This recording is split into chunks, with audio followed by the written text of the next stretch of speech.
Good afternoon, ladies and gentlemen. It is Thursday. Hold on here, Thursday. February the 9th, 2023. It's another Technical Alpha podcast. Glad you could join us today. If it's your first time here, thank you for hanging out, whether that's live or on the RSS feeds, or if you're taking the time to check us out on YouTube, wherever you're enjoying this podcast. Bless you for giving us a few moments of your time. We'll try and make the best use of your time as possible, but I make no promises. We've got another great show lined up for you today. You'd think that's a promise, but it's not. But before we get started, as per usual, the most important question of the week. Mr. Black, how was your week? It was all right. It was another week. Yeah. Same old shit, different thing. Fantastic. Different day. Yeah. As long as the same old shit is nothing catastrophically bad, the same old shit is always good. Yeah. It's not good, but it's not bad. It's just well, if the same old shit was every time you left your front door you got hit by a car, that's a bad week. Yeah, that's a horrible week. But well, it's good to hear. The same, mostly here. We are, where are we now at the house? We're at the furniture assembly phase, of the house. And so, for example, we ordered the bar stools and, we had to order them taller because we found a style that we liked. They came in two sizes, but one was too short and the other one was too tall. Well, you can solve something when it's too tall, but too short is a little bit more difficult. So we bought the ones that were a little taller, and then we just trimmed the legs to make it the height that we needed for our island. And so we did that, and sealed the bottoms up and whatnot, got them all on. So they're all done and in place, and then we put together there's a accent chair thing that M ordered, and a lamp, and that M. The lamp was really stupid though. This might be already like one of the first things we got in this house. Drive me crazy. This lamp, for whatever reason, it's one of those studio lamps, so it kind of looks like a mic boom arm, you know what I mean? Where like there's a piece comes out the back, one of those deals. So great, I like the look of those. We have a spot in the corner of the living room behind the couch where it can like come over the corner of the couch and whatever, it works, because our living room space isn't particularly huge. They didn't really make great use of that space when they built the house, but the problems I have with this are, one, the arm isn't adjustable. It's a fixed fucking arm. So you can't make the boom arm part of it longer or shorter. You're just stuck with whatever the fuck they give you, and that's the show. It doesn't rotate either. You gotta turn the whole fucking lamp. It's called Return That Lamp. I would, but it's an online order, and that's way too much fucking effort. It's just the way that it goes. Not as much effort as moving the lamp every single time you need to use it. Well, I suppose. So you will rage every time. You know what's the worst of it, though? That's not even the worst of it, though. The worst part of the lamp is that the light switch for it isn't up by the fucking light bulb. Oh, don't tell me it's down bottom. And it's a push button. Oh, no, bro. It's over. That's got to go. That's got to go. She got to go. So anyway, that was it's one of those things where, I didn't select it. It's a happy wife, happy life situation, and so she ain't your wife yet. So the answer is no. I'm sorry. So that shit's going in like a bedroom or an office where it don't need to be moved. I said, man, we'll see how long that thing lasts there, but thankfully it wasn't super expensive, and now we know why. But yeah, an interesting assembly. When I saw the push button, I was like, hold up. Why would you ever what in what universe does anyone want an inline push button switch for a floor lamp? Like, ever? Don't make no sense. Anyway, so did that. I painted the inspector. I forgot. Fucking inspector came through. We survived. Let's go. And I won't say anything more than we survived, but we survived. Survived. There you go. That's the main thing. It's the main thing. We survived. So with that being done, it meant that I could paint the storage / my office space downstairs, because we're not going to have to like blow in more walls out and shit to do more work there. So I spent the last couple of days painting down there, and Dad was working on the stairs, or starting work on the stairs. He's over there right now working on the stairs again. We're getting squeaks and stuff out of it. I've mentioned this before, but these stairs were built by, I don't know who they were built by. Nobody that's ever built a set of stairs in their life, that's for sure.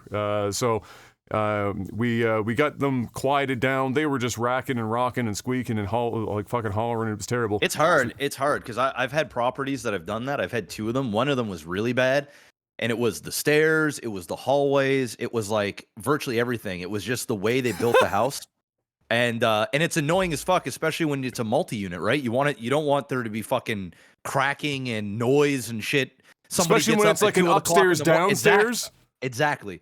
So, the harsh, cold reality of it is all you can do is try and make it a little bit quieter, but you're never going to get all of the squeaking out. It's virtually impossible. The thing that we did that helped the most is we ended up putting in like screws. Like there's certain types of screws that you can put in literally into the hardwood, and it'll suck in the flooring into the base, into the subfloor, so that there isn't, because what happens is there's like a mini gap, like very small gap, and once it just makes all kinds of noise. You just wanted to get it to like kind of clamp together, but the way if the floors aren't built correctly, there's only so much you can do, and you're not going to put 500 nails all through everything. It's virtually impossible. It's god awful. I know what you're going through. It's bad. It's like when we were before we did floor leveler and stuff, we were going everywhere because it was squeaking everywhere. And ironically, I mentioned this before,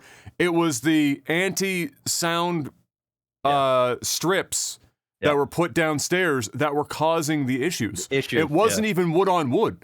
It was the irony of the anti-noise strips being the thing that fucked up, causing the noise. And it's the worst squeak I've ever heard in my life. Like it's not a regular wood squeak. It's like the most high pitch bullshit. Like a metal scratching. So we literally cut subfloor out in the places that we found it to solve the problem. And the thing about solving the problem is you literally just fucking hit it with a hammer like 3 times, and then like it stops. But the stairs were just dude. The stairs were only attached. The only solid surface they attached these stairs to was the top where the entryway is and the bottom. That's it. Nothing. They didn't put it into the studs in the adjoining walls. Just literally top. So when you walked on them, bro, the racking that those stairs did, especially me, I'm 220. I'm walking on the stairs were like, huh, God. Oh. And so it was like rubbing against gyprock, and it was fucking like, and when they put the treads in, they didn't even put them in properly, so there's gaps at like the back of the fucking tread. Literally the worst set of stairs I've ever seen in my fucking life. But we couldn't afford, nor do we have the time, to tear all of the fucking stairs out, because if you've ever torn stairs out, you basically demolish the house around the stairs. There is no such thing as taking the stairs out without taking the walls out next to the stairs, at least the gyprock off the walls. And so we were like, no, we're just gonna come up with. So we put braces underneath the stairwell to hold them up, to actually brace them. We drilled them with like 4-inch screws into the fucking studs on either side. We shimmed along the walls on the stairs that were really bad, and now they're dead silent. And on top of that, we put rock wall insulation underneath the stairs, so it doesn't boom as much when we're walking. So I'm a heavy foot motherfucker. The person's bedroom is like right next to where the staircase is, and so we did the most we possibly could. Yeah. So anyway, that's what we've been working on. But now I think Dad's over there putting the top coat on the treads. We sanded them, and he's just restaining them. It's not really a stain, like urethaning them, and then we're just gonna paint the risers white, and that's gonna be the show for those. And then we might get a runner in the future, but that will be it for now. And then beyond that, that's kind of it. Other than the building furniture and all the other bullshit, and then we got to move everything into the house, which is will be its own experience. We're doing like our dining room table and stuff. You don't need a moving truck. That's the good news. Well, no, we're still gonna have one though, because I was actually just about to say this. So we're gonna have our dining room table is gonna be the table that's at my family home way out in the valley. And that's the one Dad made for my grandmother for like her 85th birthday, using the table legs that my grandfather turned years and years and years and years and years ago. So this big, beautiful dining room table, and it's just sitting there not being used by anyone. So we're going to use that, and we're going to replace it with a different table. And so in order to get that though, this is not a table that comes apart. This is not one of those fucking IKEA bitches where you just take a couple of screws out and you fucking fold the table legs up and away you fucking go. So you need a truck to fucking haul this thing from point A to point B. And normally when we were renting stuff in the past, even just last year, you could get something for a day. So we were going to rent a truck, get down, pick her shit, get done. Nope. Minimum 48 hours now, and gas and everything on top of it. And so that's a $340 bill before gas. Bro, if you need a truck, come take mine. Oh no, we need like a table's not the only thing coming. So we need I've got a big 12-foot truck bobber too. I got a 12-foot trailer that I use for my side-by-side. Oh, you have a trailer for your side-by? Is it enclosed or is it open? It's open, but like it's okay. It has high. It's all metal too. Like I'm just thinking about weather, because if we're going down right now. Yeah. Okay, well that would be a problem. That would be weather-wise would be a problem. But that's I do have a truck with a trailer. Yes. With a lot of don't space, worry. so I will co-op your truck pinch. if we have the opportunity. But otherwise, so we're going to wait. Because mom and dad have a bunch of stuff they want to bring down too, like from furniture from the house. So, because we're probably, and I don't even like saying the words out loud, it's probably going to be sold this year. So I'm no longer going to have my home away from home, unfortunately. But such is life, I suppose, and we are going to take as much out of the house as we possibly can to keep as many of those items in the family as we can. So that's part of that whole process. So we're going to be getting a big fucking bitch, going down, pulling some stuff up. But we're at that phase of the project of the house. Exciting. Fuck curtains. Just gonna throw that out there. They're too expensive. Even cheap curtains are too expensive. I'm about to put garbage bags up around this fucking house. Dude, I did blinds when I did the triplex. I spent $2,200 in blinds. It's disgusting. In blinds. It's disgusting. And they're probably not. And they're probably just the regular ass fucking like. They're like nice. They're like I didn't go to the bottom of the barrel, but I didn't go to the top of the top. So it's like middle grade. Is it the honeycomb ones or? It's the one. No. It's the real thick. It's 1.5 inch thick blinds. Oh, okay, Venetians. And you can pull them down. Without like using a fucking crank, and you just push them up. So like they are nice, but like they ain't cheap. And blinds and curtains is ridiculous. They have Dad found this out, and I had no idea because it's been so long since we bought actual blinds like that. The reason why those are even allowed to be pulled down is because they don't have that wire anymore. And every other one that has one of those things, the blinds open this way, and it's because apparently kids were choking themselves inadvertently, and so they had to get rid of the whole system on the cord. Like, especially for ones that are like, obviously not if it's on a knee wall, like down here or something like that, but if it's like in a living room where the window's only 1.5 feet off the ground and then the wire comes, sometimes they're like up high, but some of them are like fucking. They go way down, 48-foot fucking wire for whatever reason. And kids were choking themselves on it, so they actually wrote that in. See, that's what you can't even find them if you want to. Well, there you go. Fun fact. Anyway, that's where we're at. I'm excited. The house looks fucking fantastic. Can't wait to have you guys over, have all the friends over, see the place, and then see how many people notice all the mistakes, because I'll notice them every time I walk into the house, but nobody else will probably see it, but I'm going to hold my breath every time somebody walks through the front door. Let's talk about some video game news, Mr. Black. Updates on the Activision Blizzard thing. Big shocker, the EU regulator still doesn't like it, except now they're saying very publicly that they don't like it. And I have to say that their response to this makes me believe that this is definitely the most petty bullshit in regulation history, because they have no real great reasons, no evidence to support any of it really at all. Every phase that they've gone through has not surfaced anything that would support any of their claims, and then these are the solutions that they came up with for Microsoft, for them to feel comfortable or feel better about this deal going through. Step one of the options: sell the part of the business that deals with Call of Duty. So they'll allow this to go through. So clearly, the crux of this is Call of Duty. It's the only thing they're worried about. Apparently, Activision Blizzard has nothing else viable that they are concerned about at all. It's just Call of Duty. So, sell off the part of the business that deals with Call of Duty, keep the rest, then they'll be okay. Part 2 as an option. Sell off Activision as a whole. Just keep Blizzard. But my favorite option, and one that I don't even understand because I'm too stupid when I read this out loud, it doesn't make sense to me. Maybe it will make sense to you, Mr. Black. To have the EU regulator be okay with the Activision Blizzard acquisition. They would like them to sell off both the Activision and the Blizzard segments. Oh, they'll have nothing? Like, just I don't understand that sentence. I'm just going to be honest. Okay. I don't get it either. Unless there's like another overlord company that like... they're just keeping Bobby Kotick. Everything else goes, and they're just buying Bobby Kotick specifically. I have no idea. But this is some petty bullshit, really. Now, the regulator says, because the last couple of weeks, we mentioned that Microsoft has committed to a minimum of 10 years of Call of Duty on all of the rival platforms because, for one, clearly, it still benefits them. There's a ton of other consoles. Call of Duty is played by a fucking bucket load of people, not just on the PC and Xbox ecosystem, and they know they're not going to suddenly convert every Call of Duty player to Xbox or PC just because they put it exclusively on the Xbox and PC. And so why wouldn't they spend the next 10 years, still farming all of the extra benefits of having that? So they made that freely available, sent that over to the regulator.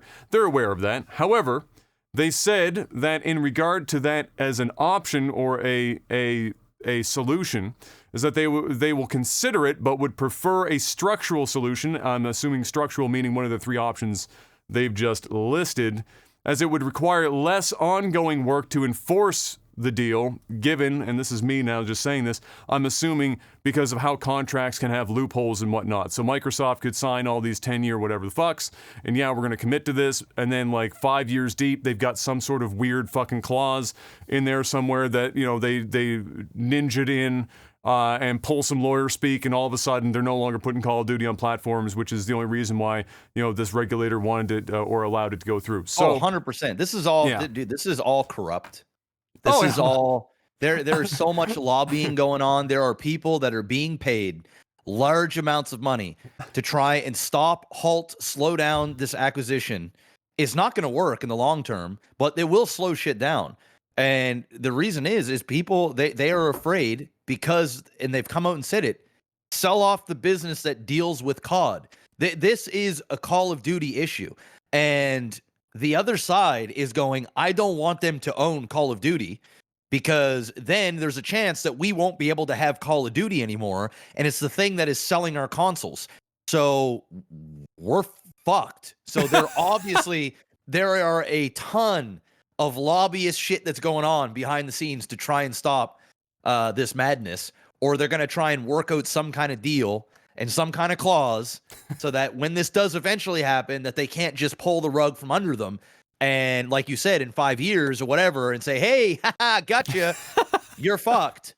That's what this is all about, dude. 100%. Bro, Jim Ryan, so the head of PlayStation, went over and had one of the people at the regulators out for lunch one day.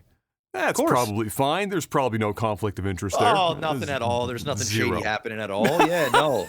Yeah. So, like, I just want to reiterate, I actually, whether or not this goes through, does not fucking bother me in the fucking slightest. I just, watching this from the outside and seeing how it's happened, like, of all of the mergers and acquisitions that we've seen globally, like all the bullshit that the U.S. has all the time and whatnot, this just strikes me funny as the one that's getting all of this fucking, like, makes no sense. It's hilarious. It makes no sense. Yeah, I've seen way worse. Coincidentally, Sony just posted their highest ever quarter for the PlayStation brand at $8.8 billion for the holiday quarter, which is up over 20% from the previous year. And I want you to keep in mind that Sony is still the industry leader in gaming. They are still top beyond Nintendo, beyond Microsoft, beyond, and now they're setting records over 20% year on year. And this regulator's like, yeah, but Call of Duty, is That just, Call of Duty. it'll get you. You watch though. They lose Call of Duty, bro, and it's gonna hurt them. It's gonna hurt them so bad. Think about all the new Call of Duties that come out. Like once the next Call of Duty comes out and they don't have it, people are gonna be going to buy the other console. They're gonna be playing it on PC. They're gonna be like, they ain't gonna want. And they know this. They know this. Like they're not gonna sink and die if they don't have COD, but it will most certainly start to even out the console wars. And they don't want it to be even. They don't want it to be even. They want it to be number one, right? So it's true. That's true.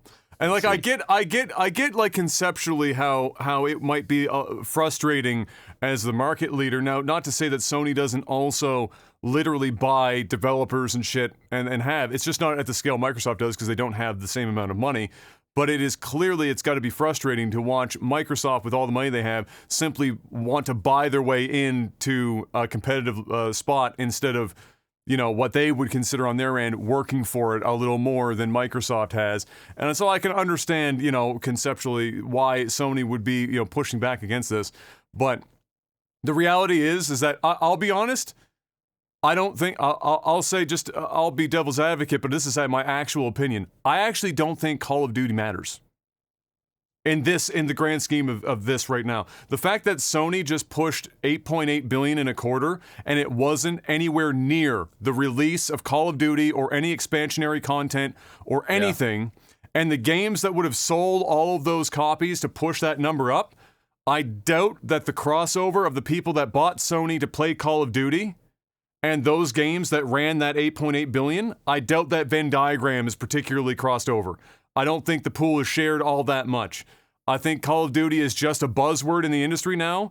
It does do numbers, but at the end of the day, I don't think it really hurts Sony that much. Like, what are they going to do? Instead of 20% year on year, they're going to do like 15, 12. Yeah.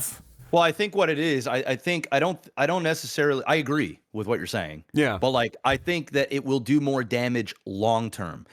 Oh, sure. I think they might go from 8.8 billion to, 8 billion to 7.5 billion, and then they might stagnate at 7 billion per quarter. I mean, like, oh my goodness. Darn. But it definitely does help the other side a great deal, especially when these new games come out.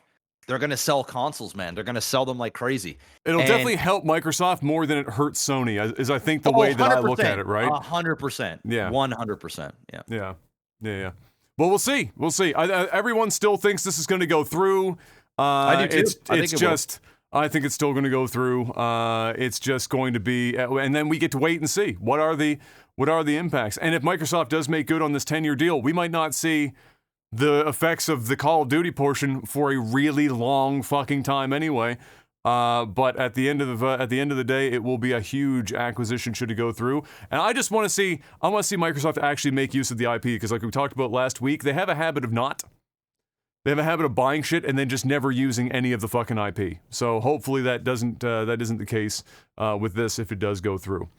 Nintendo got their Direct out finally. Lots of people were waiting to hear about that. They announced it and then put that bad boy out yesterday, and just in time for Twitter to completely go down. Whole the fucking website went down literally moments before the Nintendo Direct, and then I shit you not, you can't write this, it came up right after the Direct was over. Shit literally just went completely dark for Nintendo Direct and came back online, and everyone thought that was kind of hilarious, if not kind of bothersome, because usually everyone likes to react to the Directs and whatever happening in real time, but that was not possible for this one.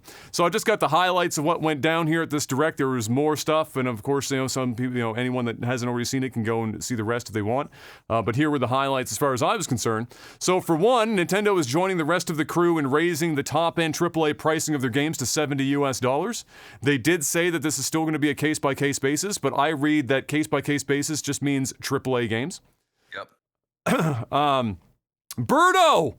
I've been a Birdo advocate for fucking ever. I've been waiting for Birdo and Smash. It never happened, but thankfully, finally, Birdo is in Mario Kart 8 Deluxe. But of course, for a price.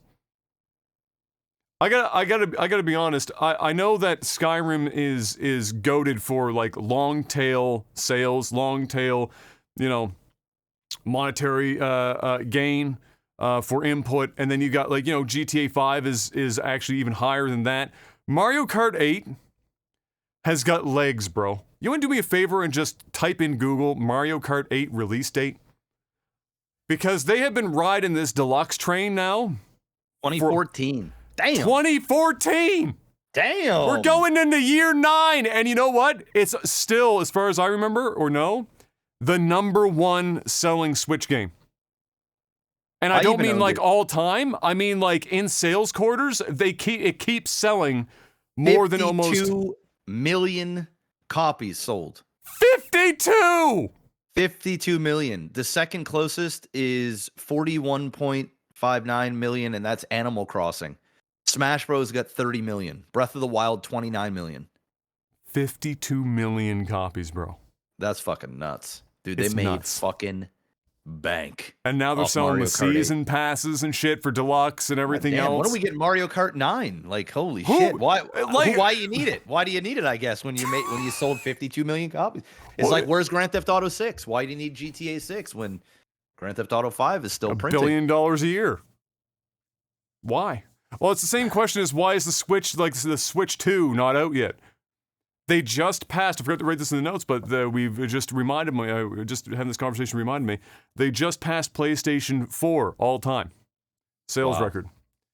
And in obviously less time than it took the PlayStation 4 to reach those same numbers.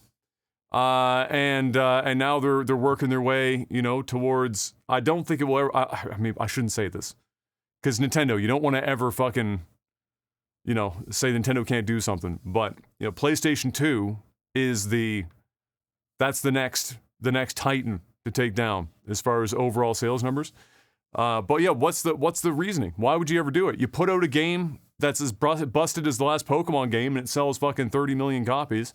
You got Mario Kart 8 that's 9 years old, sold 52 million copies. People are still buying DLC for it and shit. There's no incentive. You just keep rolling that train.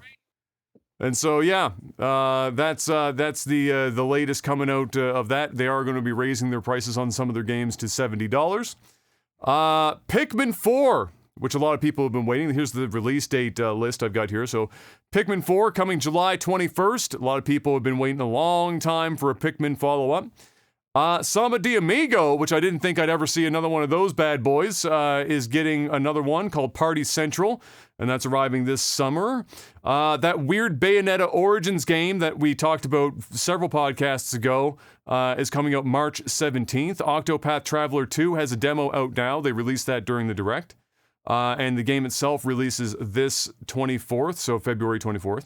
Katamari is coming back at some time. That was a game that did very well back in the day. Very unique game, Katamari Damacy. So the Katamari games are returning, or at least a new one is, sometime in the future. They just have a TBA on that one. Advance Wars 1 and 2 Reboot Camp. So you'll remember, I think, probably, that we talked about this. It actually got indefinitely postponed because of the war actually happening at the time, around when it was originally going to get released. And Nintendo came out and said it would be in bad taste to be releasing Advance Wars during this time, so we're just going to put this on hold. And so they did, and now we have the release date, which is April 21st. Game Boy and Game Boy Advance games have made their way to Switch Online now. It's been a hot minute, but they finally got there. A lot of great games on both of those platforms, so hopefully we get some bangers out of those lists. A pleasant ghost drop, another surprise drop of a game. So first we had, Microsoft with the Hi-Fi Rush. Now we've got Metroid Prime Remaster. Completely fucking ghost drop that bitch. Nobody saw that coming. And it was a pleasant surprise also because, of course, Metroid Prime 4 was not at this event. So a game that a lot of people are very much looking forward to. They didn't have any new information for that for them, but they at least did have Metroid Prime Remaster, and that's out now. You can just pick that bad boy up and play it as you want. Baten Kaitos 1 and 2 HD remasters coming out this summer. Old folks can get real happy as Professor Layton and the New World of Steam was announced. And, of course, Tears of the Kingdom, the next Legend of Zelda game, the follow-up to Breath of the Wild. The probably biggest release of 2023 alongside Starfield, if not just the biggest release period. It's going to outsell Starfield, let's be honest. It got another trailer. We didn't get, I think some people were hoping for an extended gameplay session, show new mechanics and whatnot. That didn't happen. Just get a gameplay trailer or a trailer that had some gameplay in it. It looks pretty good. I mean, it looks like another fucking Breath of the Wild game, which lots of people liked the first time. Probably going to like it the second time around. The one thing that a lot of people were talking about, though, is that a portion of this, or like a screenshot, or I don't know if it was part of the trailer, I can't remember now. It looks like there's some, remember that game Banjo-Kazooie Nuts and Bolts for the 360, where you built a lot of the vehicles and stuff in each level to accomplish your tasks? Do you remember that game back in the day? No. Okay, so I actually owned it and played it. It was a pretty dope game. A lot of people were down bad on it because it was such a departure from the original Banjo-Kazooie titles. But you literally, like the Lego Racer days, you literally built, with parts that you found and collected, you built vehicles to accomplish your tasks in each one of these levels. And it was really, and everyone had, different ways of accomplishing different goals. Anyway, it looks like maybe some form of that has made its way into Tears of the Kingdom based on some visuals that we got there, which would be an interesting course for them to take. But we won't know, of course, until the game actually arrives, which isn't too much longer, because that game comes out May 12th of this year. Lots of people excited for that. A lot of people also talking, Mr. Black, about how the release of this game has got to be a marker for the close to the end of times for the Switch before another Switch comes out, just like they did with Breath of the Wild on the Wii U. And so I'm still up in the air about it, because they're selling so many of these fucking consoles that it, like, some people are saying it's got to be 2024 where they release this new console. Could be 2025. I mean, we could still get another. I'm leaning towards 2025 myself. When you look at the sales numbers and it's not slowing your game sales or anything else, and you've got economies of scale and all this shit working for in your favor, unless the parts that they are buying to make this the current Switch are starting to get harder to come by for whatever reason, maybe based on age or what have you, I don't know, then maybe it pushes them forward. But otherwise, I mean, my God, there's not a lot of incentive. The margins only go up over time. So it would be very weird for them to jump the gun on that. But I do agree that, to a degree, having a Zelda title launch, it seems to have become their thing, where just at the end of a console life cycle, you get the first or the second Zelda title, and then boom, within a year or so, 18 months, you got a new console coming through. So we'll wait and see if that's actually what happens. But there you go, May 12th. Lots of people finally breathing a sigh of relief. My God, they can finally play Zelda again. Where am I now? Hogwarts Legacy. That's a game that the internet talked about a little bit this week. What a shit show that. What a shit show on my timeline I saw with this game. Wait! This made it to your timeline? It happened? It's been on my timeline, man. People are bitching and going nuts about fucking Hogwarts Legacy, and you're transphobic if you play the game. And I mean, I've been seeing it all on my Twitter feed. I'm impressed, because normally when I ask you, you're like, no, none of this shit made it to my timeline. Well, so it's gotten big when it makes Jeff's timeline. It's just then they had like that bot website that was like keeping track of all the Twitch streamers that were playing the game, so they could go in there and harass them. Fucking bizarre. That was kind of fucked up, bro. This shit is crazy as hell, man. It's kind of fucked up. It's just crazy as hell. And the game, like, I haven't played it, but the game actually looks pretty fun. I'm not gonna lie, it actually looks pretty dope. Like, I'm not even a big Harry Potter fan. Like, I've watched the first 3 or 4 movies. I haven't seen the rest. I'm not like one of these Harry Potter heads. I don't really care about the IP all that much. I don't give a fuck about J.K. Rowling and whatever her political views or fucking whatever views and ideology she has. But the game just looks good. It just looks like a solid, fun, open world wizard game. It's true. I mean, I don't know. It's weird, man. I get it. I mean, I get people's frustration with some of the comments that JK has said in the past and continues to say. But at the same time, this chick ain't making this game, man. Like, she ain't. It's a video game. It's bringing a lot of joy to people. They're enjoying it. They're having fun. And the people that are playing this game, I think the important thing to note here is that while I'm sure you could pick out a couple people hate purchasing this game out of all the controversy, they're like, just to say fuck you, I'm going to buy this game.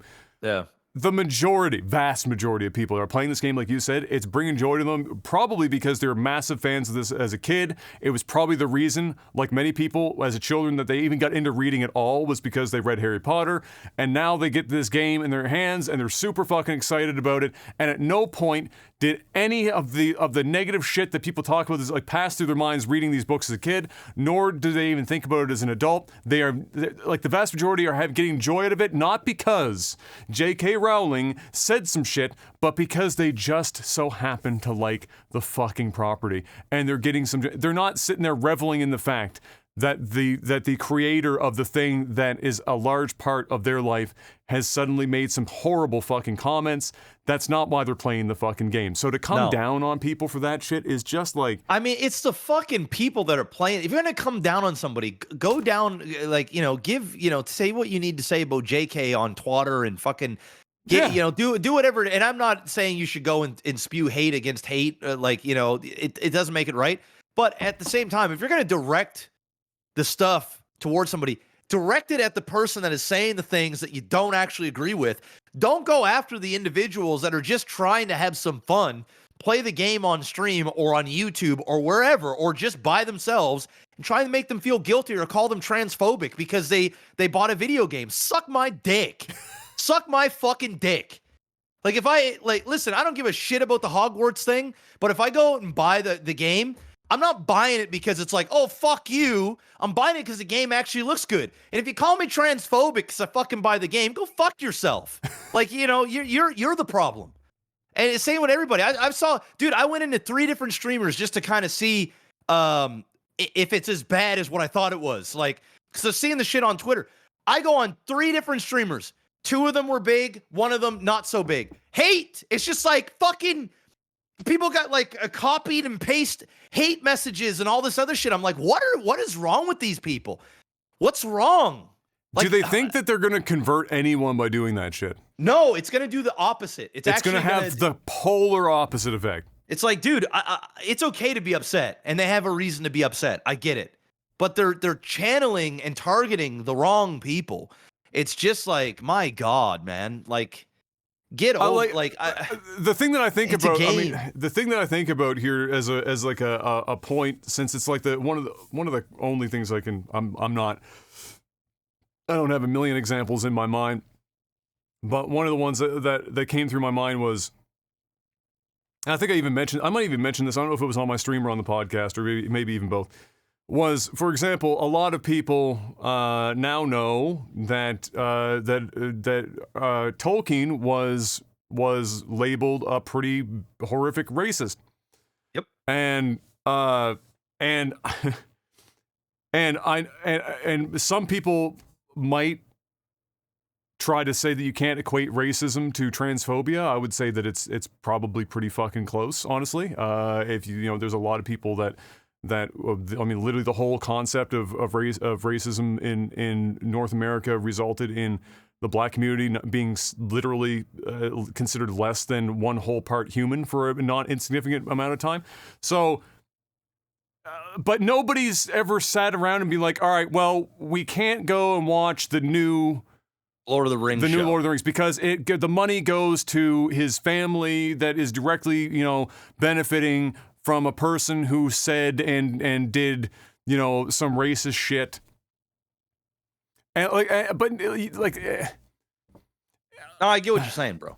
It's just because it's directed at the wrong, be upset that it happened and direct it at the right people, and do it intelligently, because if you do it this way, you're going to have the opposite effect. And then all it does is perpetuate it. We're like, oh, everyone's against me. Well, no shit. You walked into a room where people were minding their own business. Nobody was sitting around in this room saying, fuck the trans community.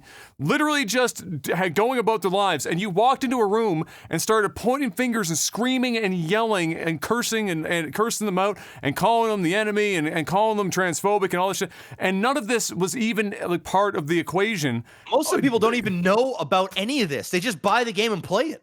The majority of people have no fucking clue. Not a clue. They don't even know. They just buying fucking Hogwarts game and they're just playing the game. And they get chewed out. It's like, dude, come on, guys. Come on, you're better than this. You're better than this, man. And I'm sure the people, the majority of the people in the trans community, they wouldn't want you to spread this type of hate against innocent individuals that are just either don't know what's going on, and if they do know what's going on, it doesn't mean just because you buy a game that you support the things that somebody says or have done in the past. That's not how this works. Now, there are some people that have very specific morals, and if there's part of that morals that is being compromised, where they feel as though somebody has crossed the line, they have every right to not support. They have every right to even voice their opinion about. They should.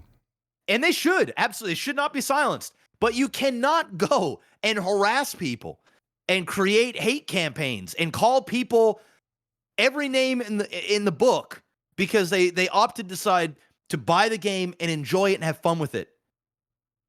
It's, you know, it's sickening to see. I'm not like, it's just get that shit out of gaming. Like, just get it away from us, please. I see it enough. Like, just go back to whatever fucking corner of the internet you came from and stay over there. Like, don't come over here and blast us for having some fun, man. And just to highlight the fact that I'm strongly believing that almost nobody in the grand scheme of things, comparatively speaking, knows even about any of this bullshit. They don't. And are just buying it. They don't, just to put a finer point on it. So, Hogwarts Legacy had a pretty good opening week, Mr. Black, so far. And I say that because it only just, I think, released maybe today. It was in pre-sale up to this point. 500,000 players roughly. Just shy, 489, somewhere in that neck of the woods. We're concurrently playing it on Steam only. No other consoles, no nothing. Concurrent, which doesn't mean just 500,000 people. That means that it's steadily rotated out people to hold nearly 500,000 people. Pre-sale for this game on just Steam. Okay. The only people that can get their hands on it to play early, deluxe buyers. Not just pre-order, but deluxe buyers. To my knowledge, unless I'm wrong. Somebody can correct me if I'm wrong. Either way, that's a lot of people. It's a shit ton of people. That is enough people to dethrone Dota 2 as the second most concurrent players all time on the platform. The only game remaining on that list above them is Cyberpunk 2077. And Cyberpunk enjoyed those numbers after it actually launched. I think there's a not small chance that upon proper release, it might actually break Cyberpunk 2077's numbers. And you cannot objectively, you cannot sit back and look at those and look at the amount of people buying this game and say to yourself truthfully, every one of those people are conspiring against a group of people, and they are the enemy, and they're transphobic. You can't. No, bro. You just can't. That doesn't. Bro. They aren't. They aren't buying it with any of that in mind. They have no intention. They probably have friends who are in the community. They are likely supportive because that's an enormous sample size. You can't, like, you might as well say the entire fucking world at that point is just consistently, or the entire, your entire country. Dude, this is the Harry Potter franchise. It's fucking massive, bro. It's massive. And we're not talking about beasts and fucking fantastical beast. We're talking Harry Potter. This is just going to sell from the name itself. And like Adam said, the vast majority of people have no idea any of this stuff even exists, or even what JK says on her own time and her own platform. Of course, there are going to be people that will agree with her stance, and they will support what she does based on that. I'm not denying that. But to say the majority, and if you think that your favorite Twitch streamer that buying the game to play it on Twitch is in that camp, I mean, come on. If you call somebody an asshole enough, Jeff, what do they become? I mean, if you consistently call someone an asshole. I mean, all I the could be an time. asshole if you call me an asshole all the time. Then That's I'll be what an I mean. asshole to you. That's I'll what I be mean. I'll be an asshole. If you just constantly take somebody who's not the thing that you're labeling them and just keep fucking saying you're an asshole or you're annoying or you're being a dick or whatever, you just drill that and over and over and over again. Eventually, like what's the class of saying? Like, you call me that, so I'm just okay. I'll be that guy. I'll be that girl. I'll be the dick. I'll be the asshole. You're gonna make me play the part? I'll do it. You can't just do that shit. So anyway, huge numbers, fucking huge numbers, and it's only just getting around to actually launching. In fact, another metric is that on Twitch it is now the most watched single player game of all time. I believe it. 1.28 million concurrent was the peak. To break that record, that's what they've got so far. I don't know if that number will go up once the game is launched, but there it is. And I just have here, this is sounding an awful lot like 10 million copies in the first 7 days. Oh, for sure. For sure. So, I mean, it is what it is. It's like beating a dead horse now. I'm sure we're going to hear more of it as this thing continues to be a juggernaut, and people will try and do their smear campaigns and whatever it is that they do. And all we need to do is try and be the bigger people and try not to spew hate back at them. That's all we can really do. I mean, I don't know what else to say, but I don't think I've ever seen a game get targeted so badly the way that this one is. And I'm not talking about like review bombs. We're talking like people that play it are bad people. It's like, no, bro, I'm sorry. It's just getting a little crazy.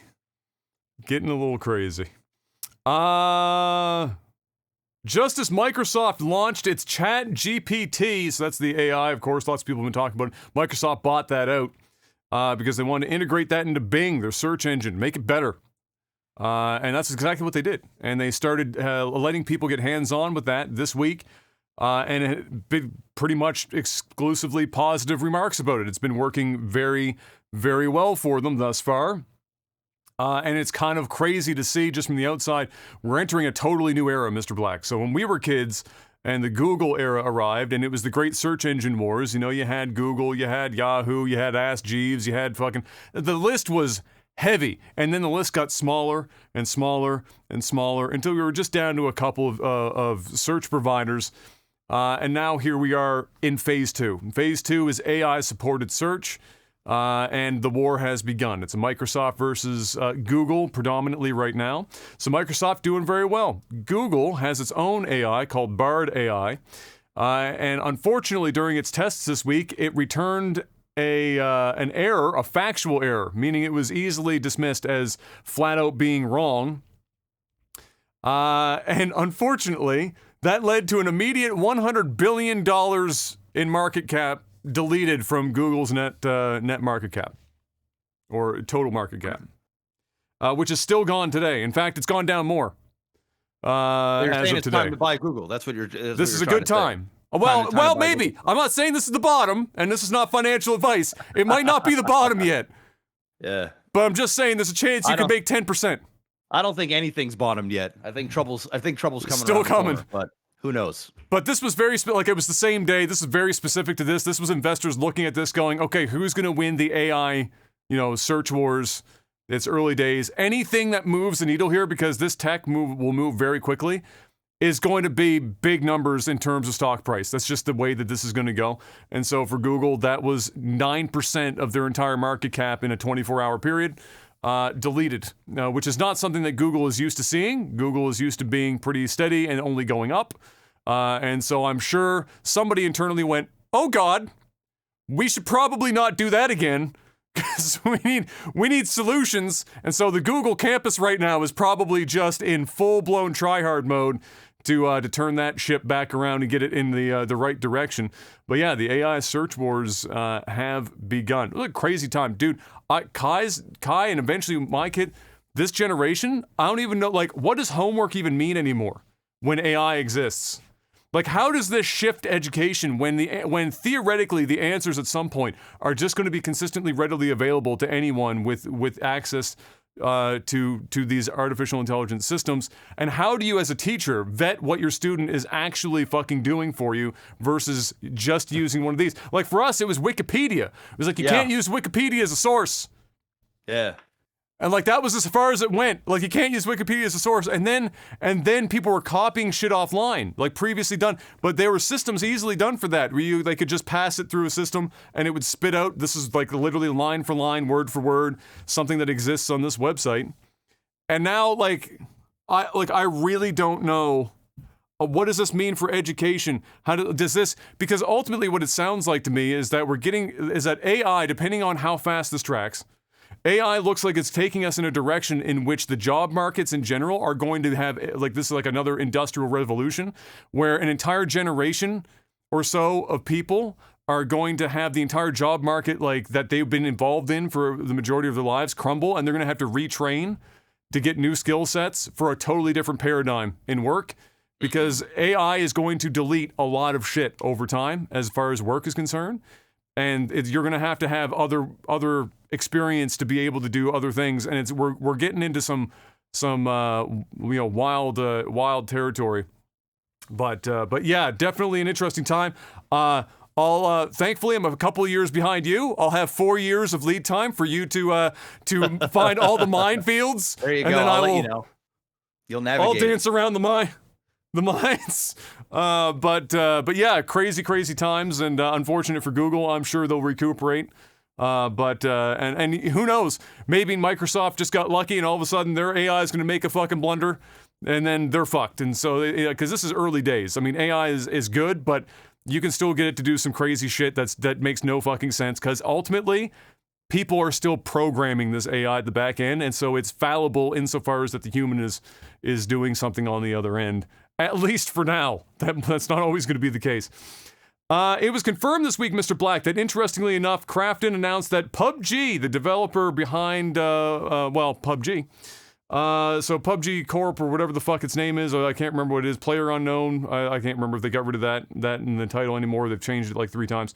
They're leading the charge on their own version of Escape from Tarkov. So a lot of people were wondering, what's next for this developer? We just talked about how PUBG's basically been left to die on the PC platform. So, what is it that they're doing? They got all this money. What are they doing over there? Is it just PUBG Mobile forever? Well, apparently they're doing another version of Tarkov, which is a pretty niche, but still very popular game. And there's a couple of games in that genre, but Tarkov is very clearly the market leader by fucking miles. And so this would be an interesting take. And just a comment that I saw on this so succinctly put it: the copied becomes the copier. Once everyone was copying PUBG after it showed that the Battle Royale could be, as big as it was. And now they're chasing after Tarkov, which is funny because it's not like Tarkov is nearly as big as Battle Royale was, but nevertheless, another version of Escape from Tarkov seems to be in the works. And that's all I've got for video game news this week, Mr. Black, which means it's time to tell the fine folks at home how they can protect themselves online during these trying times. Patreon.com/LagTV. You can head on over there and throw some money at the screen, keep the podcast going. I think we're on year number 5 at this point. So, Actually, this is 6. Is this 6? Yeah, because it's 2017, I think. Oh my God. Let me see your Leg TV. I'm pretty sure. I don't know. I don't know the date that it was good, that it's been up, but we still have over 200 Patreons. So yes, that's miracle. That's actually pretty impressive considering how long we've been going, and the podcast isn't growing. So the fact that we're still here, guys, doing what we're doing, you guys are awesome. So keep it going. We do appreciate it. And if you want to go the extra mile, you can support a sponsor. We only have one right now. It's NordVPN. You can head on over there to nordvpn.com/OTT. Use the promo code OTT. Get yourself a massive discount plus a bonus month when you get your subscription. Guys, you got to stay safe. You got to stay anonymous when you're on the internet. You can watch different regions of Netflix and other streaming services at the click of a button.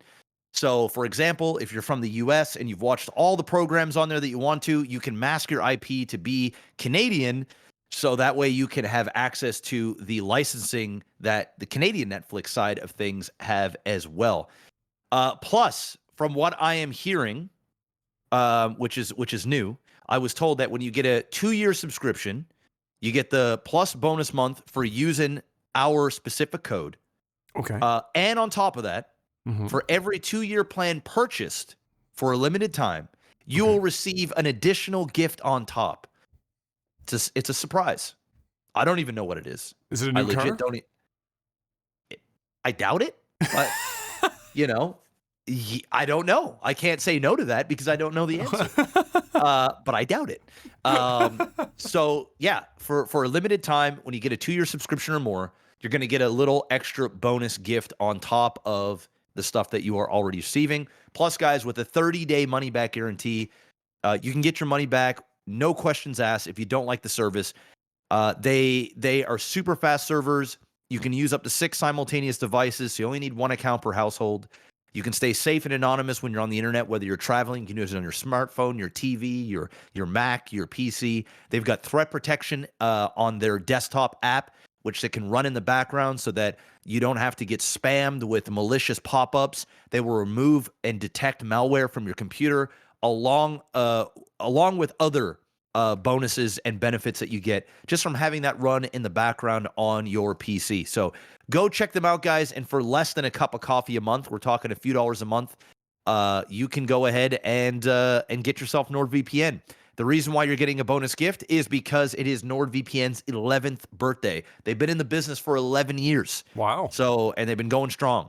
So go check them out, guys. Use the link in the description or go to nordvpn.com/OTT. Magnificent. And now it's time for movies and TV. Not a hell of a lot in this list this week, to be honest, unless maybe you've caught a few more things, but I haven't heard too much. The big thing I heard, and this was I think I just heard it for the first time yesterday. I don't know how old this news is, but AMC, I think, is considering, I don't know if it's going through with it yet, but it's considering charging more for better seats in theaters, ? You got more information on that, Mr. Black? Yeah, so there are people that are very upset about this, even some actors. Elijah Wood was like, nah, dog. Wood. Yeah, he was like, nah, fuck this. This ain't it. Essentially, AMC is considering charging more for better seats. So if you want to get that nice seat sort of in the center middle of the theater, you're going to pay a little bit more. If you want to get it really just all depends on the auditorium and how the seats are laid out. The shitty thing is about this, and from what I've been reading and what I've been hearing, because I've been listening to other movie podcasters and stuff, they're basically saying what makes this super shitty is that the bad seats aren't actually going to be any cheaper.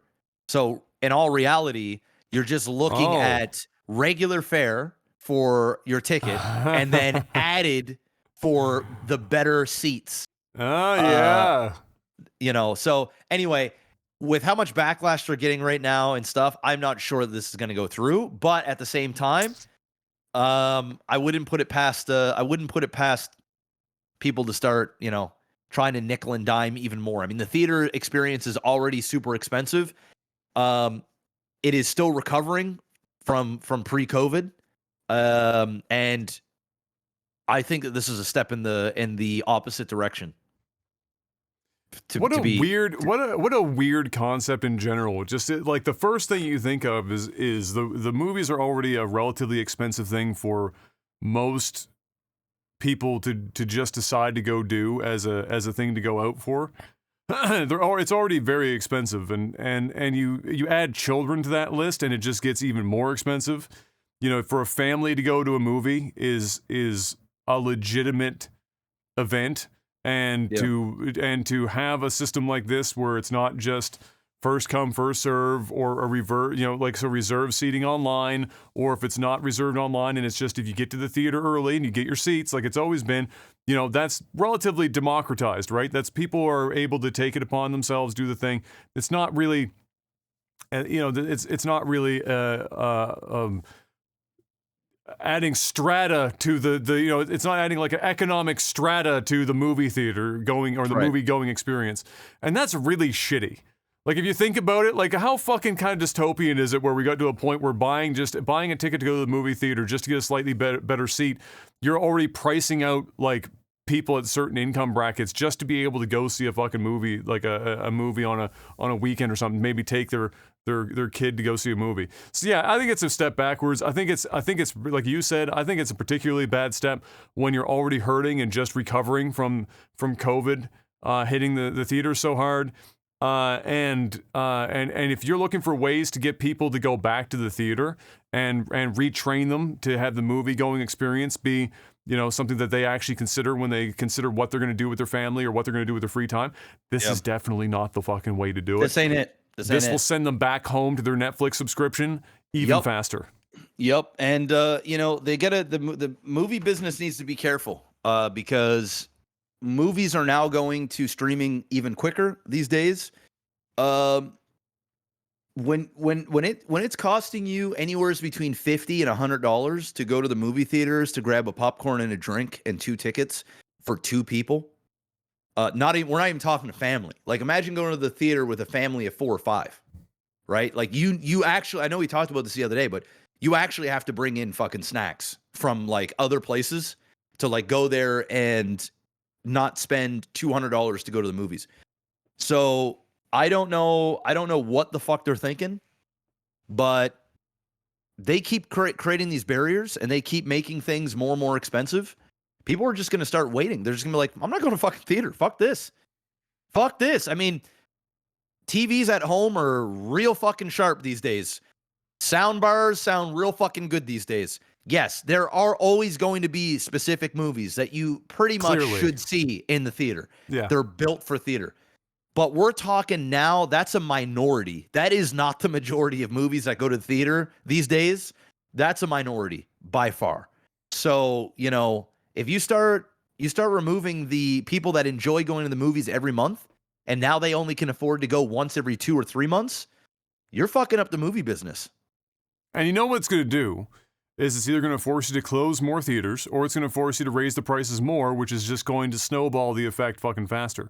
It's a very fine line that they're walking right now between, you know, recovering from COVID and not actually making their situation far worse in a way that will snowball them fucking out of control. And so I'm glad that we got some actual like high profile actors coming out and saying this is not, you know, what you should be doing, generating a little bit more buzz around it, get people talking about it, because yeah, it is a bit of a fucking weird thing to be doing. And I'm like, I'm in the group where, like, you know, I've got a nice TV, I've got a nice sound bar. Yep. You know, it's not IMAX fucking Atmos, but I got to be honest with you, like there are the screen size is really nice and it looks good. I don't fucking care. This is just me. I know it's not everyone. 3D. Can 3 fuck off? I really don't care about 3D. Unless it's Avatar, I'm telling you, Avatar needs to be seen in 3D. Outside of that, I can't. I actually don't know a single movie in the history of moviedom where it needs to be seen in 3D. I actually don't think there is one that exists. I like, honestly, other than Avatar that I've seen in 3D, the only other time I can remember even being mildly okay with and impressed by 3D was literally the first shit that they ever put out in IMAX when IMAX first became a thing, and we went to the theater as a school trip, and it was the thing where they had like the plane ride and the underwater thing and everything, and that was cool. All 3D. Like, it was like the first showing of IMAX. Like, this is what IMAX can fucking do. Not like I actually avoid 3D. Like, if a movie is out 3D, so I will go see the 2D version. I don't need the glasses so that I can see 3 raindrops at my face in the span of 2.5 hours to justify more money on a fucking ticket. It's just not. It's just not it. So at home, I got a nice TV. You can get. People had talked about this. I just saw somebody talk about this online the other day. I got a 3D projector. I can literally watch 3D at home if I really wanted to. You can get a 50-inch TV for like $100 on like a secondhand sale, and the majority of people that are watching movies of almost any kind, if it's 1080p, that like they don't even see the fucking difference, bro. No. If I bring my parents down here or some shit, or even M, and she looks at this fucking LG C1. Yeah. Tuned to the fucking gills and watch 4K content, and then they go upstairs on my older Panasonic Plasma 1080p, they see no difference. Yeah. Zero. I could sell that Panasonic upstairs for $15 fucking right now. So like they're fighting a fucking very delicate balance right now, because man, the number of people that are going to be willing to go to your theaters is just going to get fucking smaller and smaller and smaller. So I'll be shocked if it actually goes through. I will actually be shocked and disappointed. And the number of movies that I will be going to see will get even less. Oh, you don't have AMC here, so you don't have to worry about it. Well, isn't there like a Canadian arm? No, like Cineplex. Cineplex here is not owned by AMC. They did mention the reason why I say this is well, for one, I would my brain just assumes that anything that happens in the U.S. immediately gets fucking like adopted here in Canada, because 99% of the time it does. That's what happens. But I do think that they mentioned it, and I do think that the Canadian Cineplex was like, we're not exploring. No, they can't afford to explore that, bro. No, and they would have looked at the response to that and went, no, that ain't. We can't follow you here. Yeah, You're on your own. Yeah. And so all the more reason why I think AMC will back out of this of this situation. Avatar update, Mr. Black. Where are we at? Because we're coming up to the end of Avatar 2's life cycle in theaters. I think we got to be as far as like the big screens. Yeah. It is currently at 2.178 billion. So it's Avatar passes Titanic at the international box office, but it's not going to be. Let me see here. We've kind of slowed to a crawl now. I think we're hitting saturation. Yeah.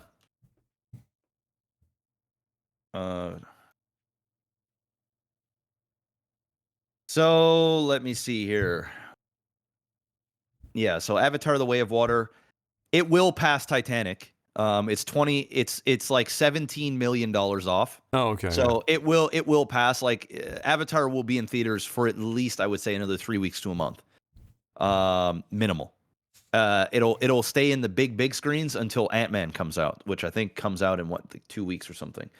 So it'll pass it. The issue is Titanic gets re-released on Valentine's Day, and it's probably going to make another $20-30 million. And I don't think Avatar is going to end up making another 50 million. But who knows? If they do another massive campaign, like ad campaign push and whatnot. But you got to remember, this also hasn't been re-released yet.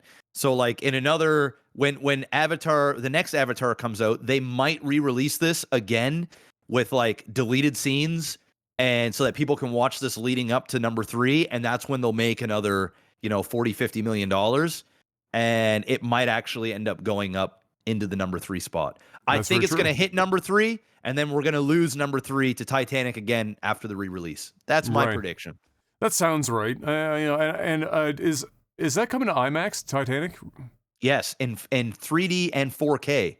Okay, so it's gonna not only is it gonna be earning some money, but it's probably gonna be taking some screen time away from Avatar, because it will also be sharing IMAX screens instead of just the only thing on the IMAX screen is Avatar. Now it's gonna be Avatar. And you're gonna Titanic. have Ant-Man out as well. So it'll have a small window, and then pretty much Ant-Man will likely take over. Yeah, for sure. Well, there you go. And then other than that, the only thing I've got here is that The Last of Us viewer numbers per episodes just keep climbing. I think the last numbers I saw, I don't know if they were for the most recent episode, but the numbers I saw for the first few, it's gone up like over 1 million per episode. So the total number of viewership has gone up about 1 million plus people per episode for each episode. I don't know what the last one was. I'm going to assume it was probably still climbing. So it just keeps getting bigger. Yeah, it looks like let me see here. I'm just looking this up. All right, so The Last of Us ratings. Oh, I hate when it's all in paragraphs like this. Yeah, so it went up. So the first episode came out.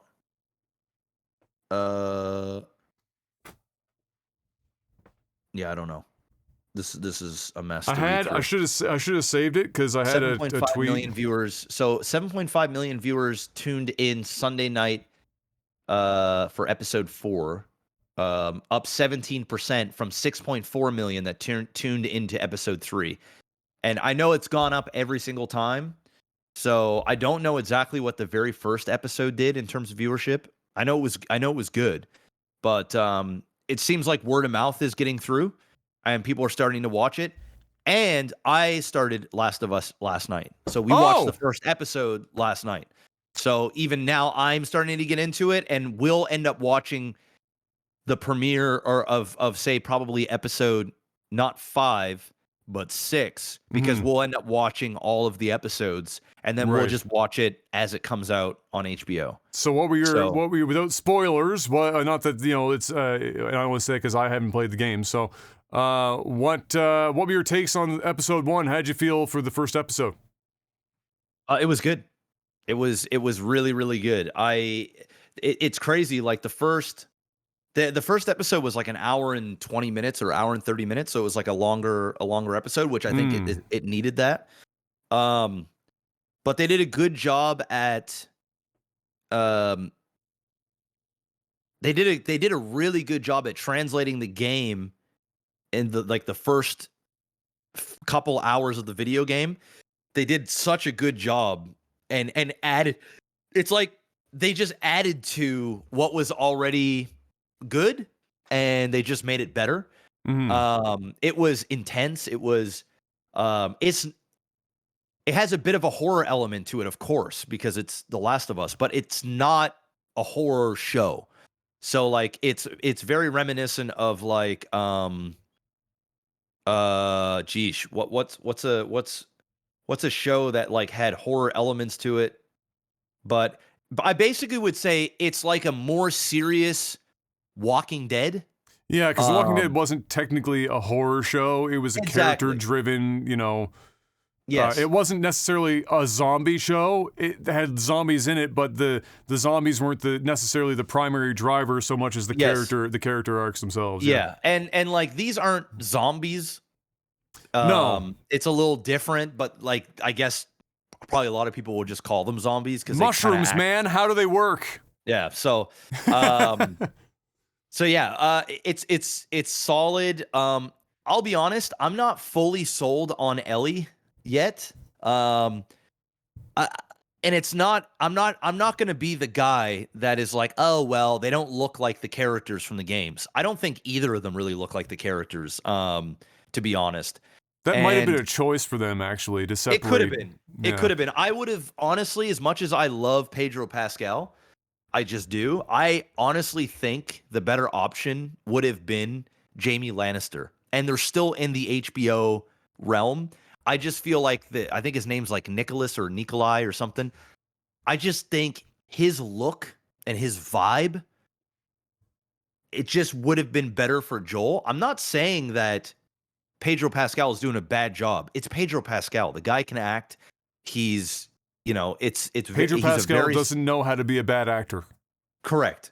And the young girl there that was in Game of Thrones as well. I forget her real life name. I'm not really sold on her yet, but it was the first episode and she was only in the first episode for about 30 of the minutes. So it's not like we only kind of caught up to her character towards the end of the episode. So, ask me again in the next week couple when episodes. We'll have watched 4 or 5 episodes by then. I might have a different change of heart. And I'm not saying that because I need them to look like the characters. It just feels different.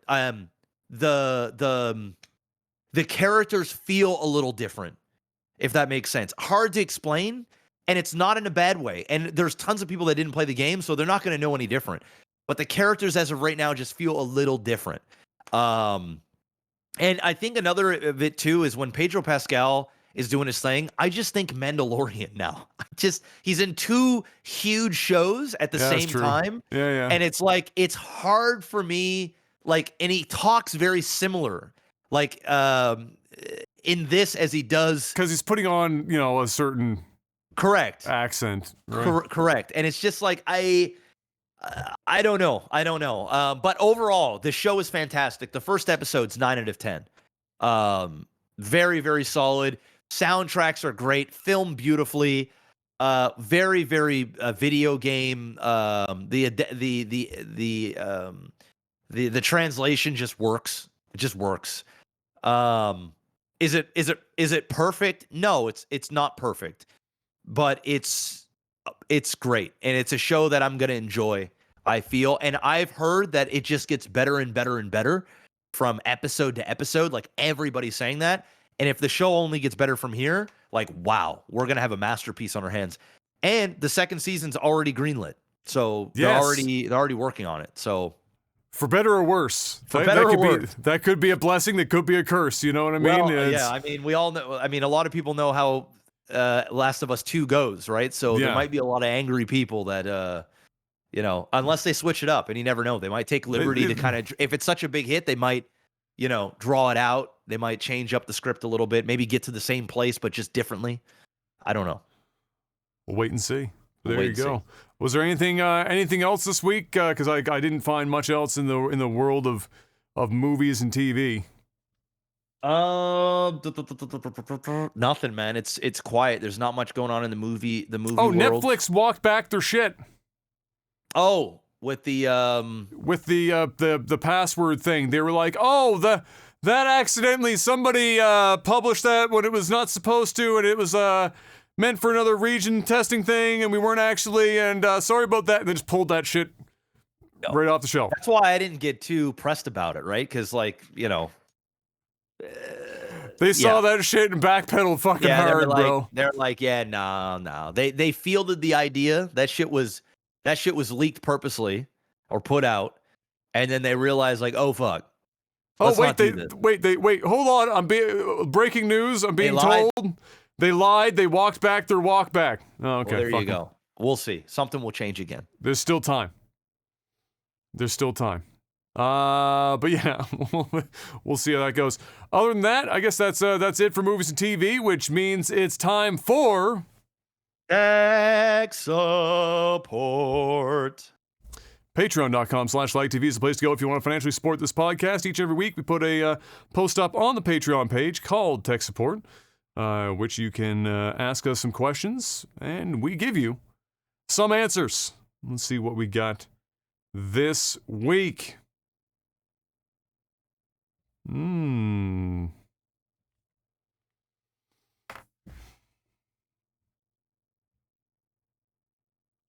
Oh God, this would be very challenging to do on the spot, so I'm interested in how this would and how this plays out. Seth says, Adam, give Jeff one piece of sage advice. Jeff, do the same to Adam. Sage advice, difficult when we're more or less the same age, but we've lived very different lives. So maybe there's some sort of weird pocket. Sage advice. Sage advice. I have a feeling I know. I mean, I'm just gonna go and tell Adam to put a ring on it, man. I know. And fucking hurry the fuck up, bro. You're 35 years old now. I'm working on it. I'm broke. Jesus fuck. You don't need. I'm gonna put an onion ring on it. There you go. You know, fucking seal the deal, bro. Seal the deal. That's my sage advice.